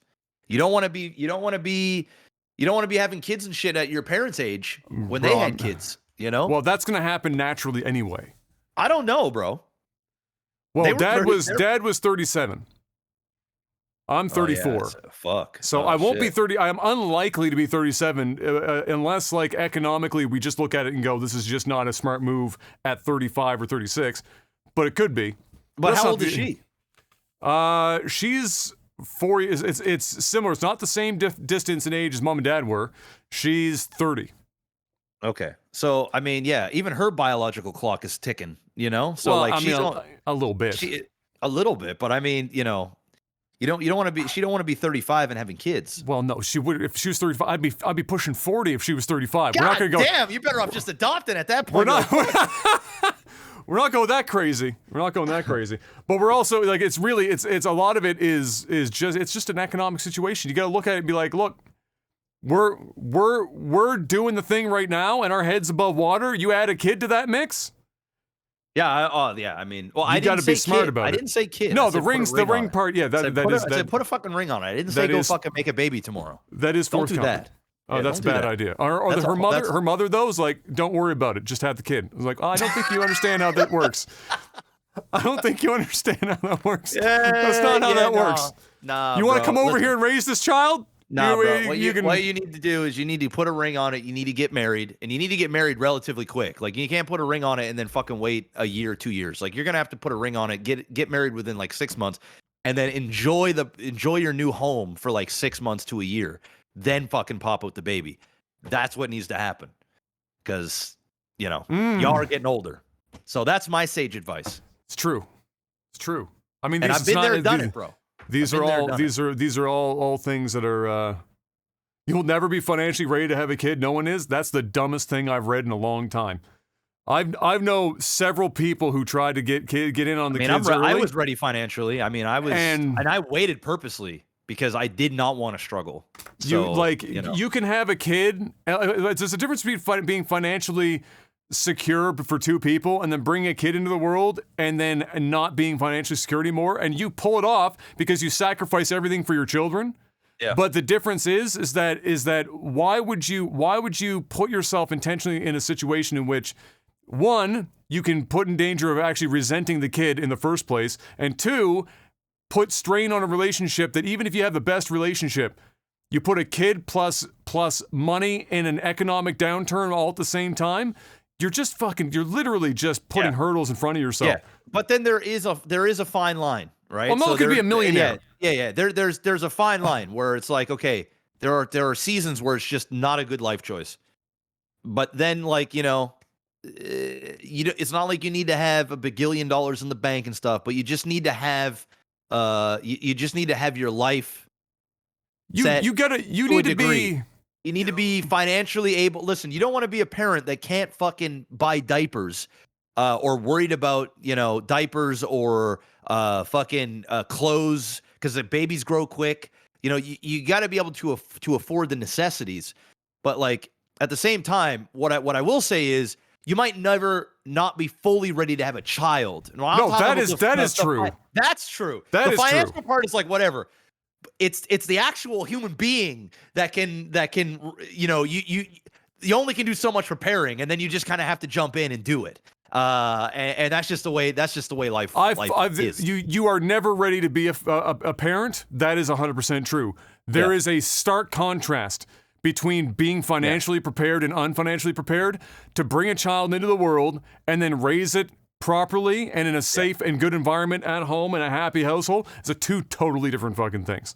Yeah. Wildly. And I say that out of seeing the experience from both sides. And let me tell you, there is one side that I would much rather be fucking part of. Oh, yeah. Look, I'm not about to crank out. How fucking irresponsible. I'm changing careers while my significant other has to be in a different part of the goddamn country for like weeks to months at a time to financially float a home that we just spent the last year of our lives with, trying to build up to even move into, and then pay for the mortgage that is ballooned like crazy. We haven't even gotten to the point where we're buying our own groceries yet and shit.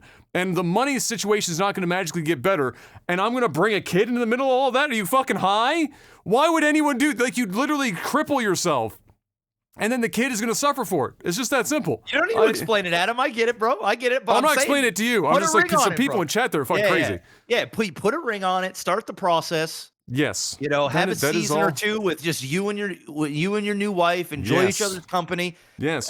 Work on your future, and then pop the children out. That's just the way it is. It's true.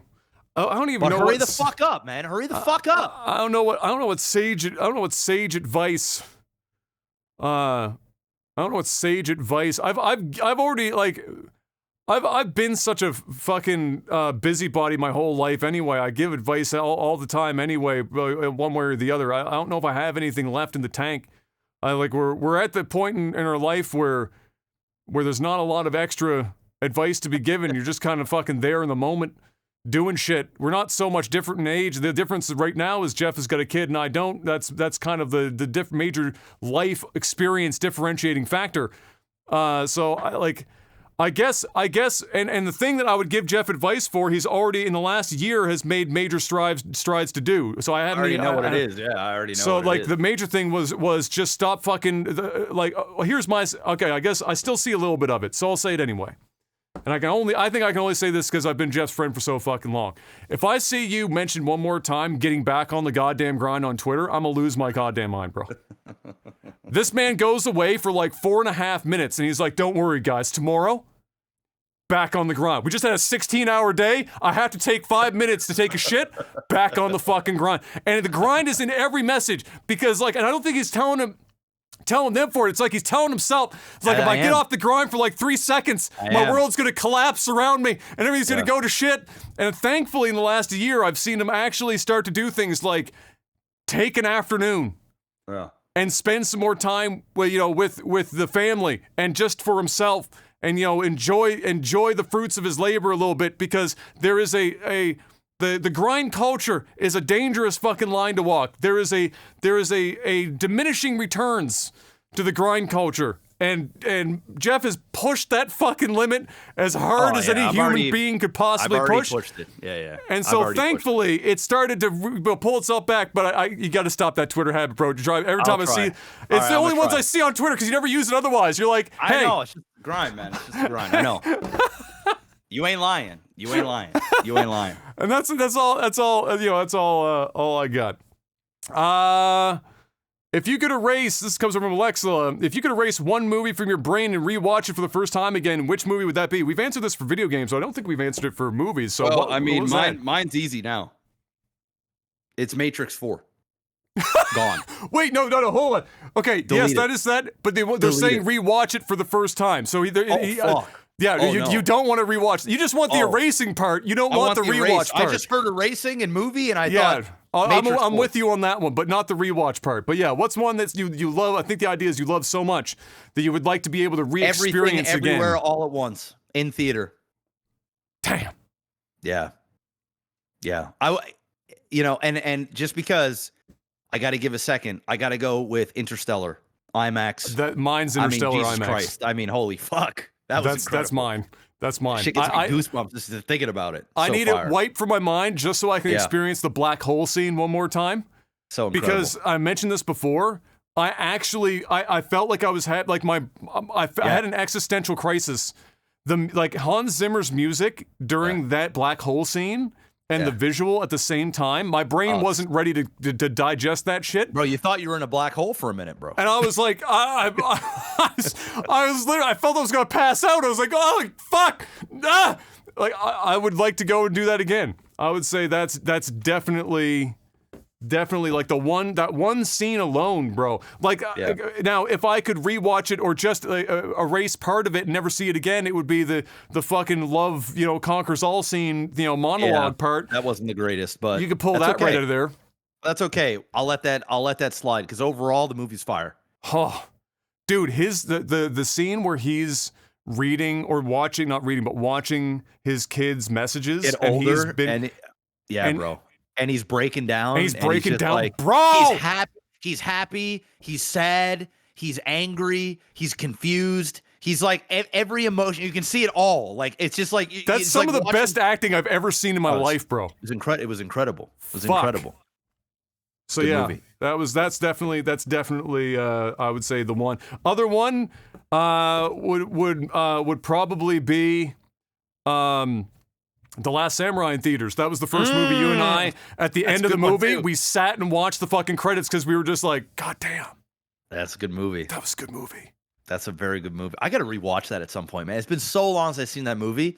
It's almost time. You got the new fancy projector and everything. Get some popcorn and get in there and watch it. You know what the core thing here is? Hans Zimmer is in every fucking movie that's incredible. That's because he makes them incredible. Yes. That's why. The dude is an absolute god. It's not just him picking good projects. I mean, he's taking good projects and elevating them to a whole nother level. Oh, it's crazy, bro. That dude's a genius. And he just keeps going. Somebody asked him recently, like, how much longer he's going to go. He's like, I still think I got more in me. I'm just going to keep fucking going until I stop having new ideas and like new ways of producing music and doing all that. I'm just going to keep going. I'm not joking, bro. If Hans Zimmer comes anywheres in Canada, I'd go in a heartbeat. Toronto to Halifax, I'm on a plane and I'm fucking going to whatever concert that is, because that shit would be fucking nuts. Fire. Danish. This is a very weird question, but we'll go for it. What's the worst pimple you've ever had? Are you or your significant other a leave it be person or fascinated with popping them? My wife is the latter, and I had one in my armpit that I probably should have gone to the doctor for it. It didn't go away. You had a pimple in your armpit, bro? Rip. The worst one I ever had when I actually always had, aside from later in life now, I had the worst dry fucking like horrible skin. But when I was younger, I rarely had pimples except for like a 1 year period doing peak puberty, but they weren't all over me. Like I wasn't acne, but I'd get them right in the corner where my nose meets my face, and they were they hurt too. And they were underskin. They were like the underskin ones that you couldn't really get to without using a fucking needle. Yeah, that's rough. And they were like big and sore and red and awful. And I had a really bad one that was like almost the entire like inside corner of my nose that was there for like a week, and all I could do was continue to rub like alcohol on it to try and dry it out and pull like oil and stuff out of it. It was fucking terrible, because the moment you needle that shit, you're scarring your face. You're fucked.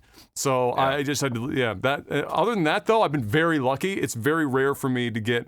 I have to eat like dog shit for like a week before anything like that happens. Yeah, I don't really get too many pimples, and the worst one I've ever had, I'm not sure. I think I had a really bad one on my shoulder once. From when I was like working out, just sweating a lot, and then I ended up getting a pimple. And I know Kayla is the one that likes to pop them, so she is one of those like, if she sees a pimple, oh, can I pop it? I'm like, oh, for fuck's sakes, right?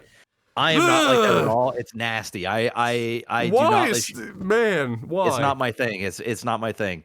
And she would even watch the pimple popper person on YouTube or on Facebook and stuff. But I can't honestly say, I can't honestly say I've never had one that's been like just horrendous. I'd never really struggled with pimples. Like I'll get the odd pimple on my face, and they happen like in the very same spots every time. And that's pretty much it. Even as a teenager, I never had many of them. I only ever really have them when I'm like working out on a regular basis, and it's from sweating. And as long as I dry my face like fairly often, I don't get them. But if I just kind of let it sit around and fester, sometimes I'll get the odd pimple, and that's really it. Okay. Wait, how do I have to read the rest of this?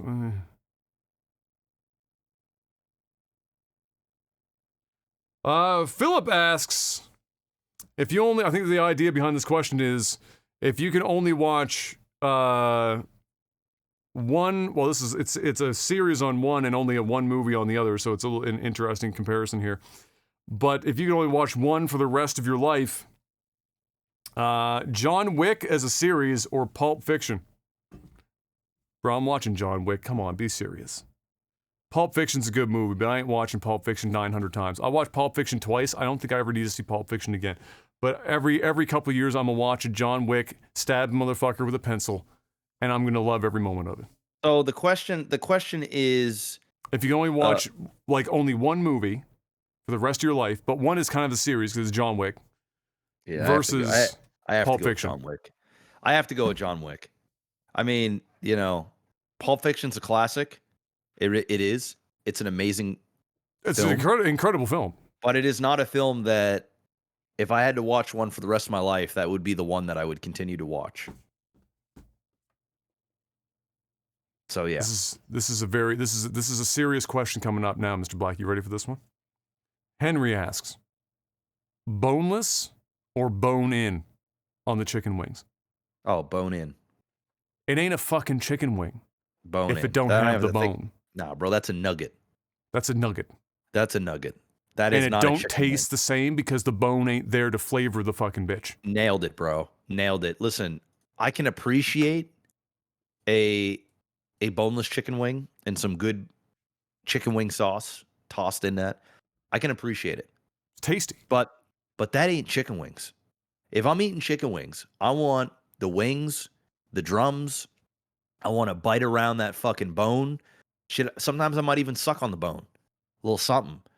But I've done that. I've like dipped it back in the sauce and just gone for a quick BJ, you know? 100% I've done that. I've slopped the knob on that. I gave it the guac 3000. I don't give a fuck. Just, you know, guac 3000. That's what it sounds like. That's what it sounds like. So, you know, I got to go bone in. I don't hate on the boneless chicken wings in quotations. But if I'm getting chicken wings and a waitress or waiter asks me, do you want boneless or bone? It's bone every single time. I'm not here for nuggets. Yeah. I mean, I'll fucks with chicken nuggets, like you said. They're good. If they're there, I'll eat them. They're good. But if I'm going to a wing joint and I read boneless chicken, that's just chicken. Yeah, no. There's no wing. You're not eating a fucking. You got to have the bone. It's a nugget. It's not the same. At most, it's popcorn chicken. What's the best wing place you've been to here in the city? Because there's a lot of people do wings. Halifax is a big wing city. Yeah, I would say it's been so long since I've just gone to a wing place and ate wings. I used to enjoy it's called like the Red Tavern or whatever. It's like out in Clayton Park. I think I think it's called something else now. Yeah. They used to have good wings. I'm gonna go out and say, just because it's the only wings that I've really eaten on the regular that are actually pretty good, I'm going to go with Eastside Mario's. Oh. And they do all you can eat chicken wings on specific nights. And the reason why I like their wings is I actually do enjoy a chicken wing that has a decent amount of like batter on it that's like crunchy and crispy. Yeah. I understand that like it makes it so you can't eat as many wings, and you know, it's a little bit it's not for everybody. But it's a texture thing. It's a texture thing, and they have really good sauces. So I'm going to go out and say that simply because I haven't gone to just a regular chicken wing place in at least 4 or 5 years here locally. I would say I didn't even know they did fucking wings, to be honest. I had not a clue. They're pretty good. They're pretty good. I'm going to say of all the places I've been to do wings, and this is a real weird one, but I think it's one of the things that actually still get people to go through the doors, and so they actually take it kind of seriously. Also in Bears Lake, Jungle fucking gyms. Ooh. Have you ever done theirs? I have had their wings, and they're actually pretty good. I don't know if they're as good as Eastside Mario's, and I haven't had them since just before COVID. But they're pretty good. There is a wing place actually called like Wing It, and I've had that twice. Overrated. It's not very good. What's with the places that are supposed to be special, like the fucking Smokes Poutine? Yeah, maybe I just had the wrong ones. You know, yeah, the poutines at Smokes Poutine. They're terrible. Not good. Yeah, they're not good. You have one job. It's in the name. Yeah, I kind of got when they first came out. I fucked with them a little bit, and then I just realized that it's not great. It's like the psychology of knowing it's a poutine place. It's like, oh, this is supposed to be good poutine, and then you realize after a couple of them, you're like, wow, this is actually kind of bad. Yeah, and very expensive. Love me some chicken wings. Listen, man, you can't even sleep on some of the places like Jesse's and like the pizza places. Sometimes they got good wings, man. You can't sleep on them wings either. It happens once in a while. The Jesse's have been, I've had them a couple times. They can be they tend to be really small and dried to shit. Dried, and just overcooked. But once in a while, for whatever reason, somebody different working the fryer, the wings are a little fresher, something. It's good. But yeah, like Jungle Gyms was like surprising. When I first went, it ended up being the place that the summer camp crew always went to do our meetups once a year, and it was during a wing night, and everyone just like ordered just fucking copious amounts of wings, and they were good. Their sauce selection was good. The amount of chicken on all of it was good. You didn't feel like you were getting robbed. They were never dry, and not what you prefer, because you said you like a lot of batter. They're I'd say a middle of the road batter. They're not super thin. But it's not like the heavy duty batter stuff. But yeah, it was I would say they're pretty good. But yeah, definitely bone in. It just doesn't taste the same because the bone's not there. That's one of the biggest things that the chicken breast industry thing, where everyone's gotten like used to just buying chicken breast. is that they always like, oh, it's dry and it doesn't taste like anything. It's because they ain't got no fucking bone in it. That's why. So much of the flavor comes from the bone and the skin. Take that shit off after you cook it. If you don't want to eat the skin, you don't want to eat the bone, fine. But cook it with that shit on there. And then take it off and you get the flavor. I know there's a lot of white people out there saying, yeah, but I don't want to use any seasoning. Listen, you've been lied to. You need to go to a cookout. You need to get to one of those. Been lied to your whole life. Last question. Call Deer says, due to genetics, I can't grow facial hair. Is there any good reason why I shouldn't have it, or am I just fucked? Well, I mean, if it's genetic, you're fucked. I mean, what are you gonna do? I mean, don't be one of those guys that like, fucking puts a marker on their face. Like, just own it. It's like going bald. At some point, you just gotta let it go. Off, and you just gotta let it go. You just gotta own it. You just gotta own it, man. I ain't proud of what's going on up here right now. I just haven't shaved it recently. This is just, sometimes you just gotta let it go. You gotta let it fucking go. And the beard thing, like, I gotta be honest. I like having a beard now to a degree, but bro, you gotta without clean shaven now, bro. I look weird. Well, you get used to yourself with a beard too, right? My wife hates it. I remember when I used to grow up my goatee. Kayla would be like, oh, like shave that shit. Now I shave it. She's like, oh my God, don't do it. Don't do that. I like the facial hair. Leave the facial hair. So this is just. I couldn't even grow fucking facial hair until I was like 23 or 24. Like I had like little crustache. And sometimes it will still like, you'll still get a little more. Like I'm still getting some new, like it's getting a little thicker in spots and shit as I get older. And maybe it's migrating from my head onto my face. I wish it would fill my cheeks in more, but Dad doesn't have that either. So I think I'm just fucked in that regard. But yeah, if it's a genetic thing, if your family doesn't have facial hair, bro, there ain't no, you don't get a facial hair transplant. And it ain't all that cracked up. The thing about facial hair is that it comes and goes out of style. I promise you, like, we're in the beard era right now. We're still in the beard era. In another few years, we're going to be out of it. Everyone's going to be clean shaven, looking like in the 1950s. The slick hair thing's going to come back. We're getting there. Right now, we're in a bit of a beard era, but it's coming out. And you know who's going to drive that shit? I swear to God, you know who's going to drive that shit? Cillian fucking Murphy.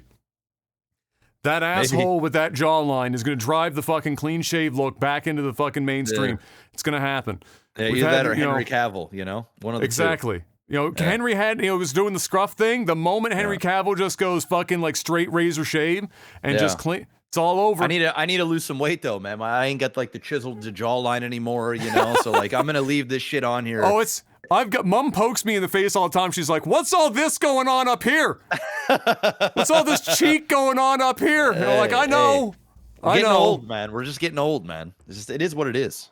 Metabolism slowing down a little bit. Mine's fucking everything. My whole body is just like, fuck you, man.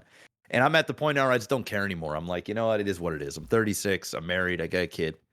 I mean, I'm not going to let myself go, but like, I'm not getting pressed about it. It's funny you say that. So last night, I'm never on Facebook ever. I fucking hate Facebook, but like I still have it because some people still contact me via Facebook like once in a blue moon, so I keep it around.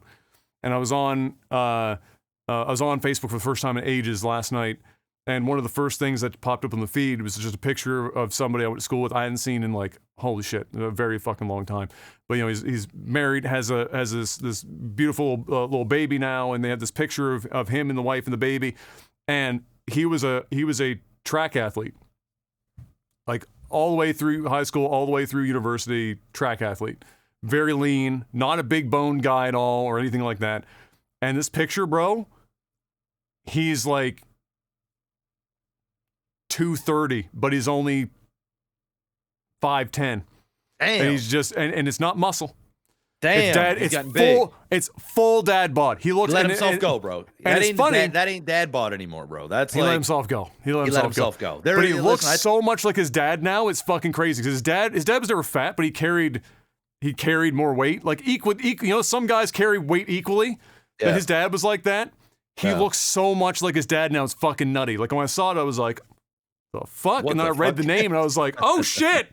This is fuck I have. Like he put on an easy 100 pounds. Damn. That's easy. A lot of weight. It's a lot of weight. Yeah. That's a lot of weight. It's a lot of weight. I mean, I weigh 190 right now, or 188. So like I'm not like small. 220. Yeah, I got somewhere zero in there. abs. I actually have a dad bod. You've got Like, the one legit. ab, the one ab to rule them all, the one ab Listen, to if I'm bind them. if I'm flexing my abs right now, like, and I'm in a certain angle, you're like, okay, there's a you gotta get like the down lighting and the right angle and the no, bro. And I should be walking around at like 170. Like that's kind of like good shape, Jeff. You get a 15 or 20 pound. Yeah. I got about an extra 15 pounds right now. 20 if I want to get chiseled, but 15. Thing is, I can lose weight quick too. Like that's one of the things I'm like, my body's good at shedding off the weight. Problem is, I put it on so fast.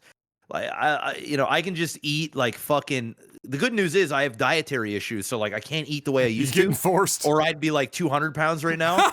But like, even still, man, I just find I pack it. I just can pack it on so fast. My metabolism is just like, fuck you.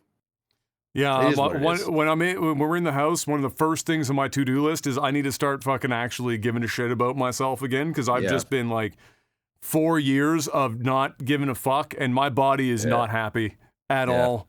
It has deteriorated heavily. I'm like, I've got the body of a 60-year-old man at 34, so I need to get my shit together when that you and time I comes. both, bro. It's hard to do it though when the world is on fire and it's just like, this is like, just mentally, it's tough. It's you got to get that first 3 to 6 week barrier out the way. That's it, man. And make it a habit. If you can just get 3 weeks in, it's done. But it's like I get to 3 weeks. 10 or 12, and then it's just like, fuck. I'm just taking a day. Day turns into 3 days. Turns into fuck this. Like just fuck this, man. Fuck all of this. It's very true. It's very true.